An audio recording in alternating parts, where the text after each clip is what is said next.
Hello students, welcome back to my channel. Shiksha competition UGC NET re exam जो होने वाला है आप जानते हैं, उसके लिए हमारी हिंदी की जो सीरीज चल रही है हम उसमें 4 यूनिट पहले देख चुके हैं। उसके एमसीक्यू बेस्ड हमारी ये सीरीज चल रही है।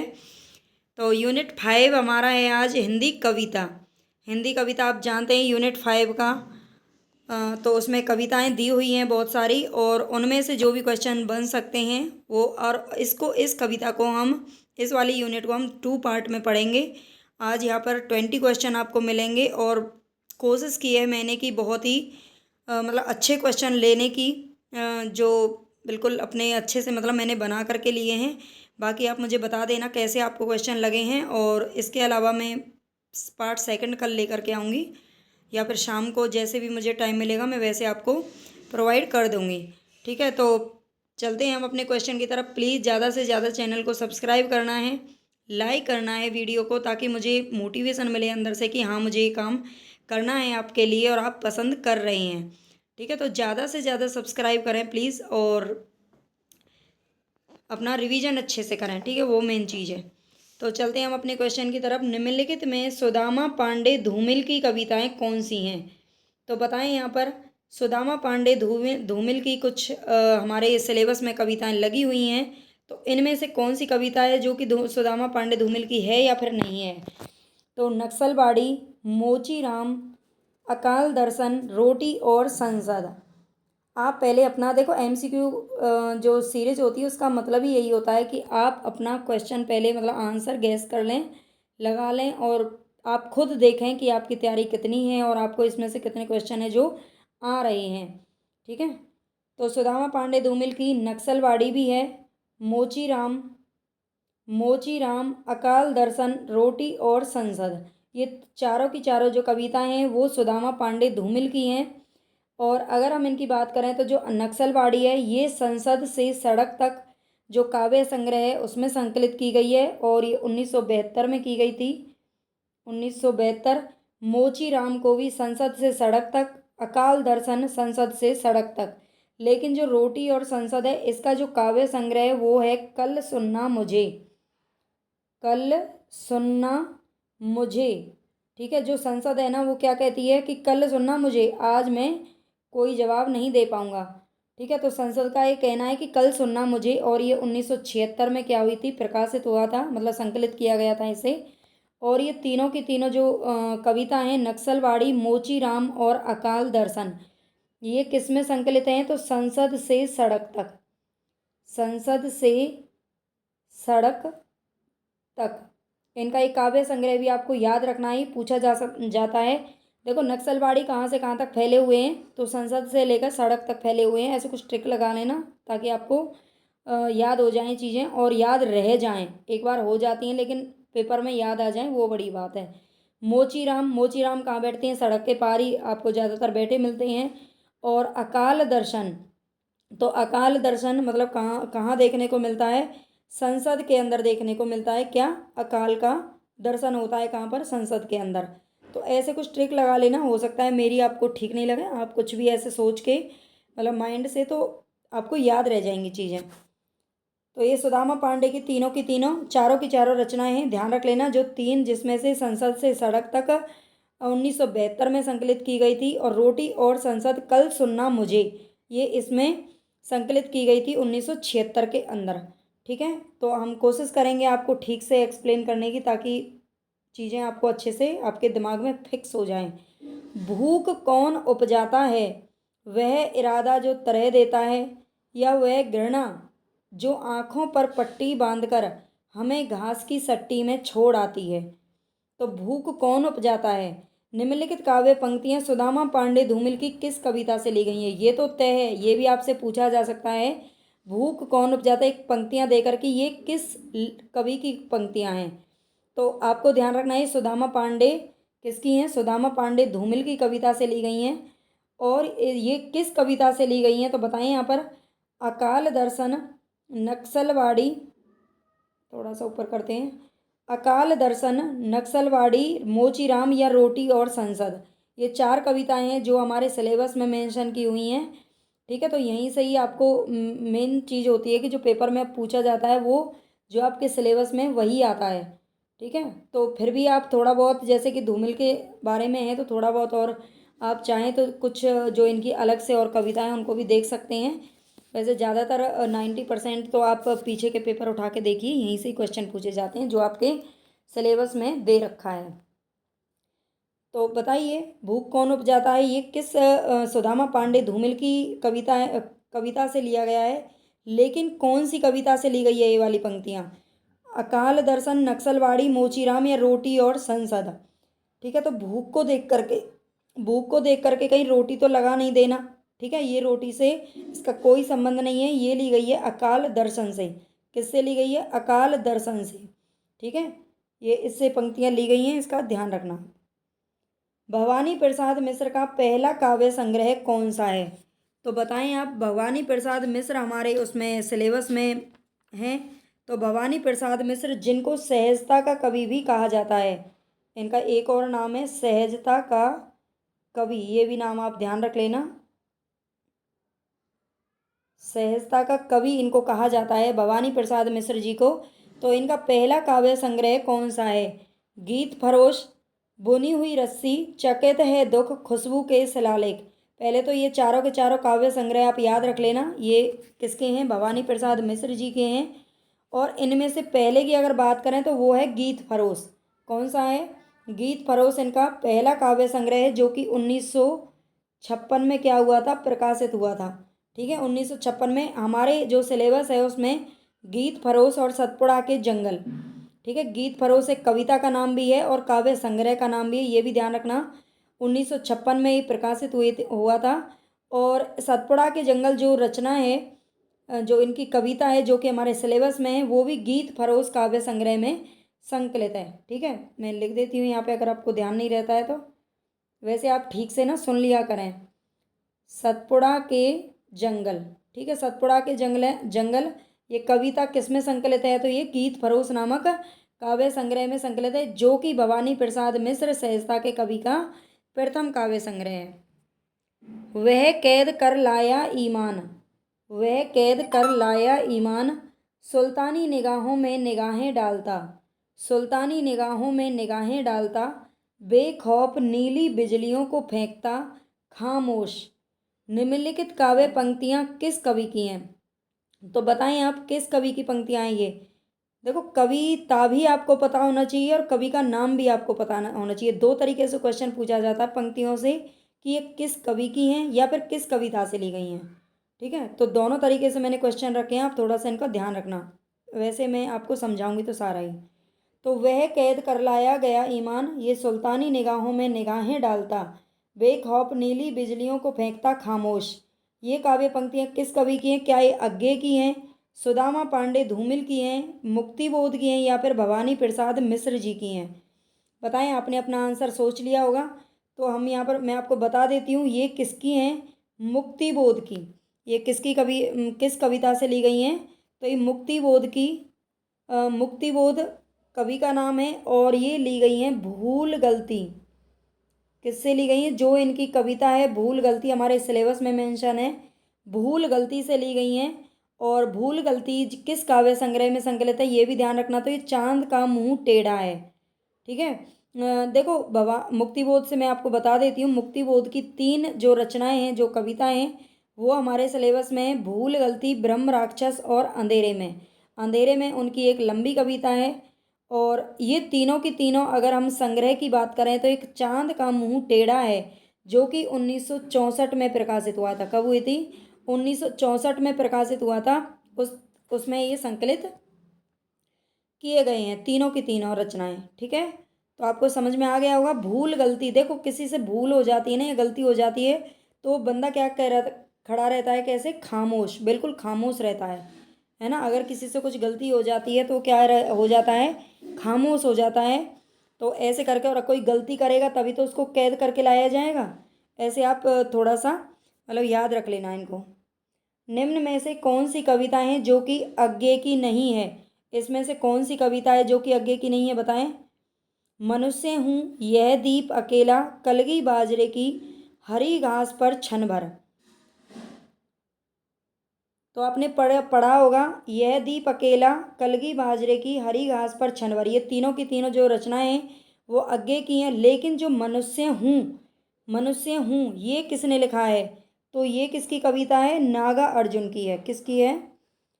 नागा अर्जुन की कविता है ये, ना कि आगे की है। ठीक है, ये ध्यान रख लेना। और बाकी इनका आगे थोड़ा सा और पढ़ लेते हैं। यह दीप अकेला नामक जो कविता है वो किस काव्य संग्रह में संकलित है? तो बताएं आप, आगे की यहाँ पर कविता दे रखी है आपको, काव्य संग्रह दे रखे हैं। तो यह दीप अकेला किस में संकलित है? हरी घास पर छन भर, आंगन के पार द्वार, कितनी नावों में कितनी बार, या फिर बावरा अहेरी। तो यह दीप अकेला, हरी घास पर छनवर, आंगन के पार द्वार, कितनी नावों में कितनी बार, बावरा अहेरी। तो दीप अकेला कहाँ पर है, क्यों है? बावरा है। वो कैसा है? बावरा है, इसलिए वो अकेला है। ठीक है, बावरा मतलब बावले बच्चे, बावला कोई इंसान होता है तो उसके साथ तो कोई रहना नहीं चाहता, है ना। तो बावरा अहेरी, ये समझ लीजिए, दीप अकेला है क्योंकि वो बावला है, इसलिए। बावरा अहेरी नामक जो काव्य संग्रह है उसमें संकलित है, जो कि 1954 में प्रकाशित हुआ था। कब प्रकाशित हुआ था ये? 1954 के अंदर। ठीक है। बाकी हरी घास पर छनवर, इनका अगर हम समय की बात करें तो ये 1949 में काव्य संग्रह है ये इनका, तो 1949 में हुआ था। और आंगन के पार द्वार, ये 1961 में प्रकाशित हुआ था। कितनी नावों में कितनी बार, ये 1967 में प्रकाशित हुआ था। बाकी बावरा एरी 1954 में हुआ था। ठीक है, इनका ये समय भी आपको याद रखना है।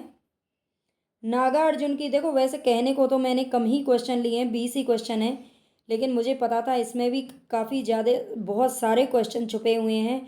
जो मैं बोल रही हूँ, आप मेरे बोलने पे ध्यान देना, जो मैं बता रही हूँ आपको, जो अलग से क्वेश्चन लिख रही हूँ, ज़रूरी तो नहीं है कि जो क्वेश्चन हमने यहाँ पर दिया है, जो एमसीक्यू हम आपके लिए बना रहे हैं वही आए, लेकिन उससे रिलेटेड और भी बहुत सारे क्वेश्चन बनते हैं, तो कहीं से भी क्वेश्चन पूछा जा सकता है। इसलिए आप प्लीज़ ध्यान से सुना करें, सिर्फ एमसीक्यू के पीछे ना भागें कि एक टिक लगाया और भागो, टिक लगाया और भागो। ठीक है, ऐसा काम ना करें। अगर आपको पेपर सच में ही क्वालिफाई करना है तो थोड़ा सा रुक के पढ़ें। नागार्जुन की किस कविता में शासन के खिलाफ गैर समझौतावादी रुख अपनाया है? कांग्रेस सरकार के खिलाफ लिखा है और विनोबा भावे का भी जिक्र किया है। मैंने यहाँ पर एक जो कविता है उसकी पूरी विशेषताएं लिख दी हैं, है ना, सारी विशेषताएं लिख दी हैं। किसी भी कविता की या फिर किसी गद्य विधा की विशेषताएं पूछी जाती हैं। ठीक है, तो इसका ध्यान रखना। नागार्जुन की कौन सी कविता है जिसमें शासन के खिलाफ गैर समझौतावादी रुख अपनाया गया है और कांग्रेस सरकार के खिलाफ लिखा है? उस टाइम पर कांग्रेस सरकार का ही राज था, इसलिए उनके खिलाफ लिख दिया, और विनोबा भावे का भी जिक्र इसमें किया गया है। तो बताइए, अकाल और उसके बाद खुरदरे पैर, शासन की बंदूक, बादल को गिरते देखा है। तो ये तो चारों की चारों आप ध्यान रख लेना, ये नागार्जुन की ही कविताएं हैं। और इनमें से जो शासन की बंदूक है, कौन सी है? शासन की बंदूक नामक जो कविता है उसमें शासन के खिलाफ लिखा है। ठीक है, ये ध्यान रखना, शासन की बंदूक। और चलो नेक्स्ट देखते हैं।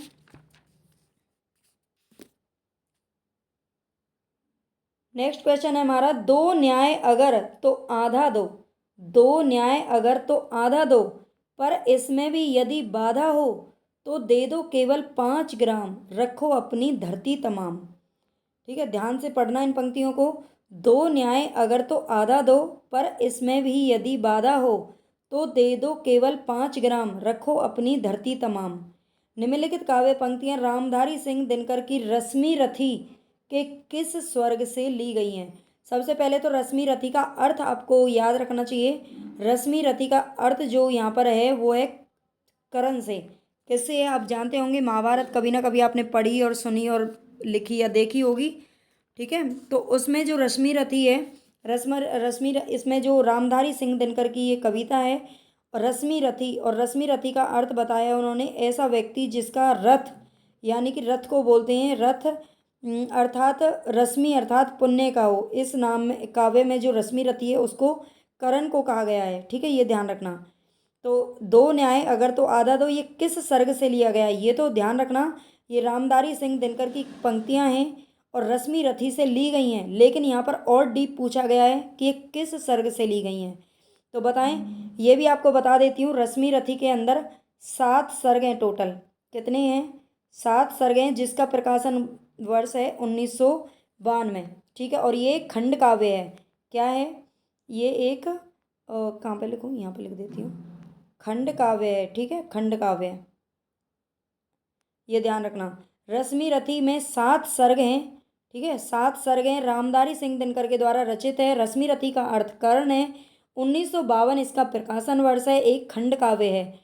और अगर इन पंक्तियों की बात करें तो ये प्रथम, द्वितीय, तृतीय, चतुर्थीय, तृतीय सर्ग से ली गई हैं। किस सर्ग से ली गई हैं? दो न्याय अगर तो आधा दो, ये तृतीय सर्ग से उद्धृत हैं। ठीक है, देखो एक चीज़ और मैं आपको बता देती हूँ। अगर जो बच्चे नए आए हैं चैनल पर, तो उनको मैं बता देती हूँ कि हमारे इस चैनल पर फर्स्ट पेपर, जो यूजीसी नेट का फर्स्ट पेपर है, उसकी भी कंप्लीट तैयारी चल रही है। आप एक बार प्लेलिस्ट ज़रूर चेक कर लेना। ठीक है, और चैनल को सब्सक्राइब जरूर कर लेना, वीडियो को लाइक कर देना। और आपको प्लेलिस्ट में अच्छे से देखना है कि उसमें कुछ हिंदी की भी वीडियोस हैं। हिंदी की पूरी मतलब हमारी सीरीज अच्छे से चल रही है, काफ़ी तैयारी मैंने करा दी है जितना टाइम था। और उससे पहले, और जो यूजीसी नेट का जो फर्स्ट पेपर है, यूनिट 1 से लेकर के 10 तक अभी हम एमसीक्यू बेस्ड प्रैक्टिस कर रहे हैं। और उससे पहले मैंने थ्योरी बेस्ड या वन लाइनर टाइप में कुछ क्वेश्चन कराए थे, तो उनको आप ज़रूर देख लेना। अगर आपकी फर्स्ट पेपर की तैयारी कम है और आपने मेरी सारी वीडियोस देख ली, तो 100% मैं आपसे कहते हैं, सिर्फ देखो देखना नहीं होता, देखने का तो काम होता है सिर्फ फिल्मों का और सॉन्ग वगैरह का। ठीक है, तो ये देखना नहीं है, आपको याद करना है। तो सारी वीडियोस आप एक बार देख लेना, याद कर लेना, उनको समझ लेना, तो आपका 100% यूनिट फर्स्ट मतलब जो पेपर फर्स्ट है उसकी तैयारी आपकी एकदम मतलब कहते हैं ना वो धांसू वाली हो जाएगी। इतना मैं आपसे दावा करती हूँ, क्योंकि मैंने उसमें बहुत मेहनत की है और बहुत अच्छे से उसको कवर करने की कोशिश की है, सारे सिलेबस को। तो चलते हैं हम आगे। प्लीज़ चैनल को सब्सक्राइब ज़्यादा कर लेना, ज़्यादा से ज़्यादा आपको सपोर्ट करना है, अपना प्यार दिखाना है, ताकि मैं आगे और अच्छे से अच्छे कंटेंट आपको प्रोवाइड कर सकूं। तो देखते हैं हम यहाँ पर, रामधारी सिंह दिनकर जी ने उर्वशी नामक कविता को किसे समर्पित किया है? तो ये तो ध्यान रख लेना, रामधारी सिंह दिनकर की एक कविता है उर्वशी। ठीक है, उर्वशी जो जिसका प्रकाशन वर्ष है 1961, और इसके अंदर 5 अंक हैं। कितने अंक हैं? रश्मि रथी में 7 सर्ग हैं, सर्गों की बात होती है। उर्वशी में 5 अंक है, जो कि 1961 में ही प्रकाशित हुई थी। और ये एक काव्य नाटक है। क्या है ये? एक काव्य नाटक है। अब यहाँ पर आपसे पूछा है कि रामधारी सिंह दिनकर ने अपनी इस कविता को किसको समर्पित किया है? क्या जयशंकर प्रसाद को, सुमित्रा नंदन पंत को, या सिया राम शरण गुप्त या अज्ञे जी को किया है? तो बताएं, अगर आपने पढ़ा है तो जरूर आपने अपना आंसर लगा लिया होगा। वैसे इन्होंने जो समर्पित किया वो किया है सुमित्रा नंदन पंत जी को। किसे किया है? रामधारी सिंह दिनकर ने उर्वशी को सुमित्रा नंदन पंत को समर्पित करके लिखा है। और उन्होंने कहा भी है इसकी भूमिका में कि अप्सरा लोक के कवि श्री सुमित्रा नंदन पंत के योग्य। ठीक है, क्या कहा है उन्होंने? अप्सरा लोक के कवि श्री सुमित्रा नंदन पंत के योग्य। अप्सरा लोक का कवि कहा है इन्होंने? सुमित्रा नंदन पंत जी को। ये ध्यान रख लेना। ठीक है, और ये भी ध्यान रख लें, उर्वशी के लिए ज्ञानपीठ पुरस्कार मिला था। किसको मिला था? ज्ञानपीठ मिला था 1972 ईस्वी में। 1961 में तो इसका प्रकाशन वर्ष है, और 11 साल के बाद 1972 में उनको ज्ञानपीठ पुरस्कार मिला था उर्वशी के लिए। काव्य और काव्य संग्रहों को यहाँ पर सुमेलित करना है। ठीक है, कौन सा काव्य किस काव्य संग्रह में सुमेलित है? तो मनुष्य हूँ, सबसे पहले तो ये आपको पता होना चाहिए किसका है। तो मनुष्य हूँ किसका है? नागार्जुन का है, जो कि किसमें है? युग धारा। युग धारा में संकलित है। असाध्य वीणा, असाध्य वीणा की अगर हम बात करें तो ये क्या है? एक लंबी कविता है, और वो भी किसकी है? असाध्य वीणा तो ये अज्ञे जी की है। किसकी है? अज्ञे जी की है। और ये किसमें संकलित है ये? तो आंगन के पार द्वार, आंगन के पार द्वार में संकलित है। सतपुड़ा के जंगल, ये भवानी प्रसाद मिश्र की कविता है, जो हमने अभी पढ़ी थी। गीत फरोश में संकलित है, जो कि 1956 में प्रकाशित हुआ था। अंधेरे में, ये एक लंबी कविता है मुक्तिबोध की, जो कि चांद का मुंह टेढ़ा है में प्रकाशित हुआ था। ये 1964 में प्रकाशित हुआ था। ठीक है, तो चलते हैं आगे। अज्ञे की कौन सी कविता है जो 321 पंक्तियों में लिखी गई है, जिसमें 321 पंक्तियां हैं? अज्ञे की कौन सी कविता है और जापान में प्रचलित एक लोक कथा के आधार पर लिखी गई है। ये भी ध्यान रखना, आगे की ऐसी कविता जो जापान के एक लोक कथा के आधार पर लिखी गई है। तो क्या असाध्य वीणा, कलगी बाजरे की यह दीप अकेला हरी घास पर क्षण भर। तो बिल्कुल इसका जो राइट ऑप्शन है वो है असाध्य वीणा, यानी कि ए। ठीक है, असाध्य वीणा। असाध्य वीणा क्या है, ये जापान की एक लोक कथा के आधार पर लिखी गई है। होगी जय हे पुरुषोत्तम नवीन, कहे महाशक्ति राम के वदन में हुई लीन। निम्नलिखित काव्य पंक्तियां किस कवि की हैं, बताइए। होगी जय हे पुरुषोत्तम नवीन, कहे महाशक्ति राम के बदन में हुई लीन। ये किस कवि की है, ये पंक्तियां पूछी आपसे, ये किस कवि की हैं। तो क्या सुमित्रा नंदन पंत, रामधारी सिंह दिनकर, सूर्यकांत त्रिपाठी निराला या महादेवी वर्मा। बताएं आप। ये सूर्यकांत त्रिपाठी निराला जी की हैं। किसकी हैं, होगी जय हे राम पुरुषोत्तम नवीन। इनकी एक रचना है राम की शक्ति पूजा, राम की शक्ति पूजा। तो ये राम की शक्ति पूजा से ली गई हैं ये पंक्तियां। होगी जय हे पुरुषोत्तम नवीन, इसको ध्यान रख लेना आप। ठीक है, और इसका अगर हम प्रकाशन वर्ष देखें तो ये 1936 में प्रकाशित हुआ था। ठीक है, राम की शक्ति पूजा का जो प्रकाशन वर्ष है 1936 है। सुमित्रा नंदन पंत की कौन सी कविता का काव्य संग्रह से सुमेलित नहीं है, मतलब कौन सी कविता है जो काव्य संग्रह से अपने से सुमेलित नहीं है। तो परिवर्तन नामक कविता, ये ध्यान रख लेना, परिवर्तन 1924 में प्रकाशित हुई थी। नामक कविता पल्लव काव्य संग्रह में 1928 में संकलित की गई। ध्यान से देखना इनको, बिल्कुल आपके काम की चीज़ें हैं, काम की तो सारी ही हैं लेकिन ध्यान से देख लेना थोड़ा सा। परिवर्तन जो कविता है वो पल्लव किस में है, पल्लव नामक काव्य संग्रह में 1928 में उसे संकलित किया गया था। देखो, एक प्रकाशन वर्ष अलग होता है, कविता को अलग से जब प्रकाशित किया जाता है और फिर उसे बाद में किसी काव्य संग्रह में जब संकलित कर दिया जाता है तो उसका वो प्रकाशन वर्ष अलग हो जाता है। ठीक है, संकलित करने का पूछा जाए तो ये 1928 आप बताएंगे। आपसे पूछा जाए कि कब प्रकाशित हुई तो 1924 में हुई। ठीक है, तो ये तो बिल्कुल हमारा करेक्ट है। प्रथम रश्मि 1919 नामक कविता वीणा काव्य संग्रह में 1927 ईस्वी में संकलित की गई थी। सुमित्रा नंदन पंत की जो कविता है प्रथम रश्मि 1919 में प्रकाशित हुई थी, बाद में इसे वीणा नामक काव्य संग्रह में 1927 में संकलित कर लिया गया था। तो ये बात भी बिल्कुल क्या है, हमारी सही है।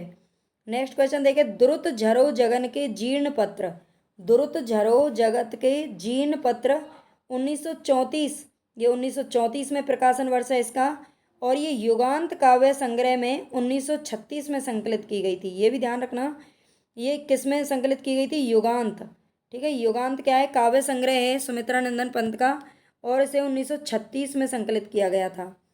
ठीक है, तो ये तीनों के तीनों ही बात हमारी कहीं ना कहीं सही हैं। ठीक है, ये ध्यान रख लेना।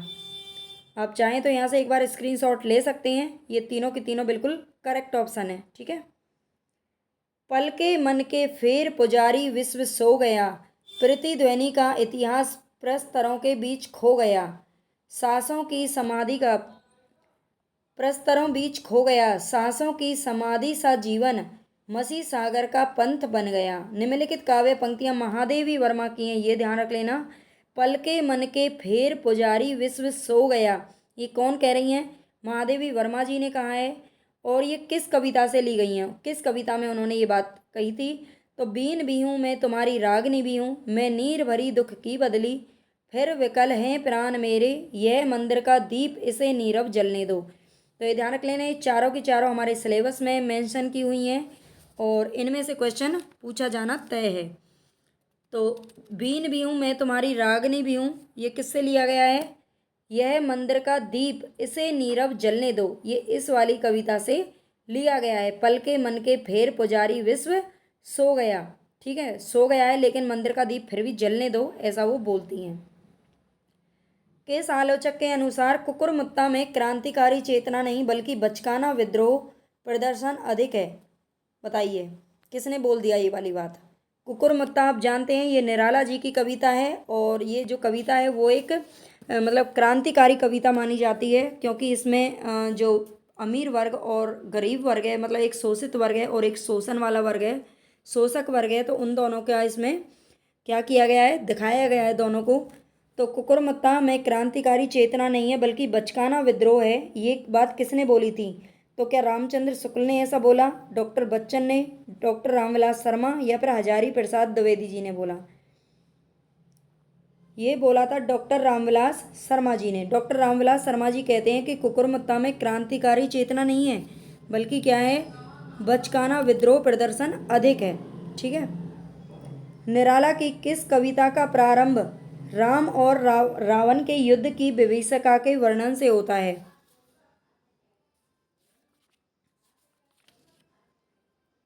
बताएं, निराला की किस कविता का प्रारंभ है जो राम और रावण के युद्ध की विभीषिका के वर्णन से होता है?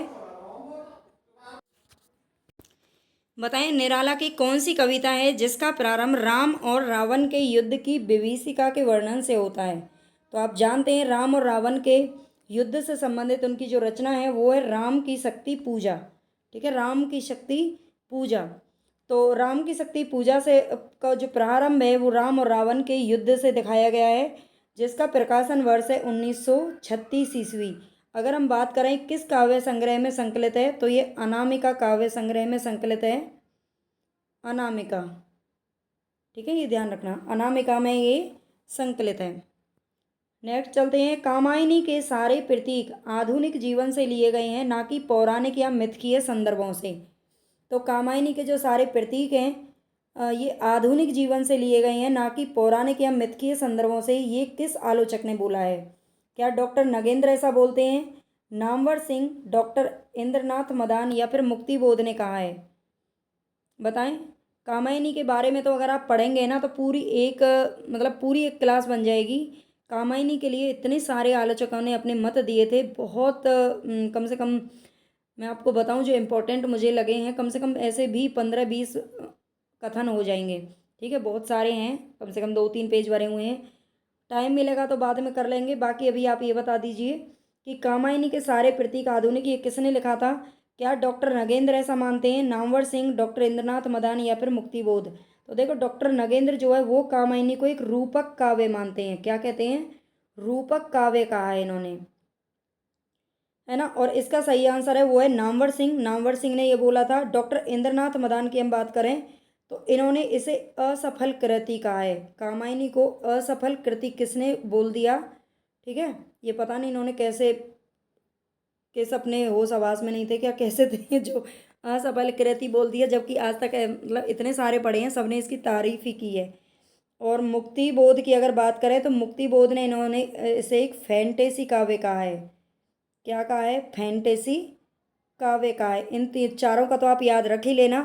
डॉक्टर नगेंद्र ने कामायनी को रूपक काव्य बोला है, मुक्ति बोध ने फैंटेसी काव्य बोला है, और डॉक्टर इंद्रनाथ मदान ने तो असफल कृति बोल दिया, है ना। इनका नाम जरूर याद रख लेना। और नामवर सिंह ने इसके जो प्रतीक है उनके बारे में बात की है।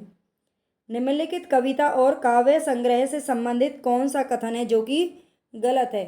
बताइए। कविता और काव्य संग्रह यहाँ पर दिए गए हैं। सरोज स्मृति, आप जानते हैं जो सरोज स्मृति है वो किसकी है? ये इनका एक लंबा शोक गीत है। किसका है? ये निराला जी का है, जो कि उन्होंने अपनी बेटी, जो उनकी बेटी थी सरोज, उसकी मृत्यु के बाद इसको लिखा था उसके शोक में। तो क्या ये अनामिका नामक काव्य संग्रह में संकलित है? बिल्कुल सही है इसका आंसर, अनामिका नामक काव्य संग्रह में। और अनामिका का जो प्रकाशन वर्ष है वो है 1938। और अगर सरोज स्मृति की बात करें तो ये 1935 में प्रकाशित हुई थी पहले। ठीक है, सरोज स्मृति 1935, इनकी एक राम की शक्ति पूजा 1936 में हुई थी, और ये अनामिका में से संकलित किया गया था 1938 में। तो ये कथन बिल्कुल सही है। जागो फिर एक बार, जागो फिर एक बार परिमल नामक काव्य संग्रह में संकलित है। परिमल 1930 में प्रकाशित हुआ था ये। और जागो फिर एक बार, ये बात भी बिल्कुल सही है। ठीक है, जागो फिर एक बार परिमल, ये इसमें संकलित है। मैं नीर भरी दुख की बदली, ये किसकी है? तो मैं नीर भरी दुख की बदली महादेवी वर्मा की कविता है। किसकी है? महादेवी वर्मा की कविता है, जो कि सांध्य गीत में संकलित है। ठीक है, इसका भी आप ध्यान रख लेना। मैं नीर भरी दुख की बदली, ये सांध्य गीत में संकलित है।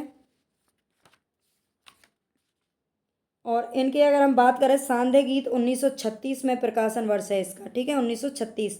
कुकुरमुत्ता जो एक क्रांतिकारी कविता है, किसकी है? निराला जी की है। ये अर्चना नामक काव्य संग्रह में संकलित है। तो भाई यहीं पे ही गड़बड़ हो गई है, क्योंकि जो कुकुरमुत्ता है वो कुकुरमुत्ता नामक काव्य संग्रह में ही क्या है? संकलित है, अर्चना में नहीं है। मतलब ये हमारा रॉन्ग है। ये किस में है? कुकुरमुत्ता, कुकुरमुत्ता में ही है। आई थिंक आपको समझ में आ रहा होगा। जितना मैं समझाने की कोशिश कर रही हूँ उससे ज़्यादा ही समझ लेना, क्योंकि आप अभी प्रैक्टिस कर रहे हैं और रिवीजन कर रहे हैं। जितना हम बोलते हैं उससे ज़्यादा आपको समझना पड़ेगा, तभी चीज़ें आपको याद रहेंगी और उतने ही याद आपको रखना भी है, ठीक है, तभी पेपर निकलेगा। तो चलते हैं आगे। इसका आप चाहें तो स्क्रीनशॉट ले लेना। वैसे इसमें एक जो कथन है वो गलत है।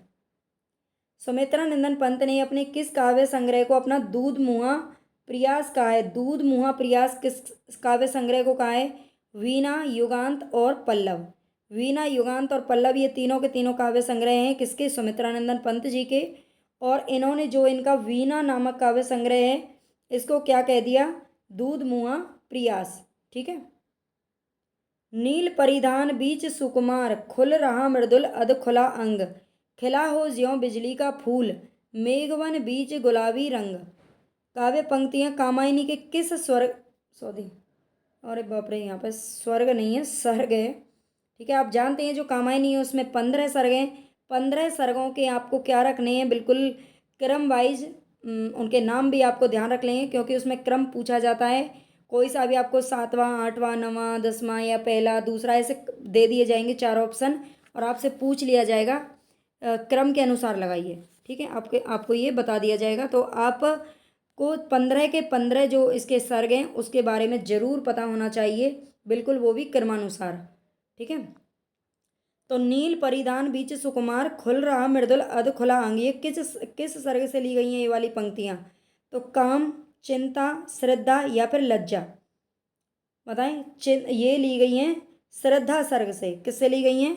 श्रद्धा सर्ग से ली गई हैं। नील परिधान बीच सुकुमार, खुल रहा मृदुल अध खुला अंग, ठीक है, ये श्रद्धा सर्ग से ली गई हैं।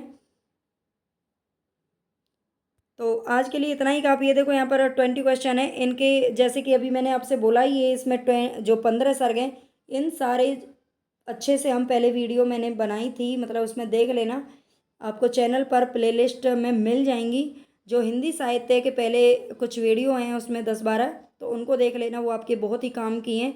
अगर आपको यूनिट 2 अपनी मजबूत करनी है, उसका रिवीजन करना है। बाकी उपन्यास हमने सारे पढ़े थे, बाकी और जो आगे मतलब रिवीजन में भी हम पढ़ लेंगे एक बार।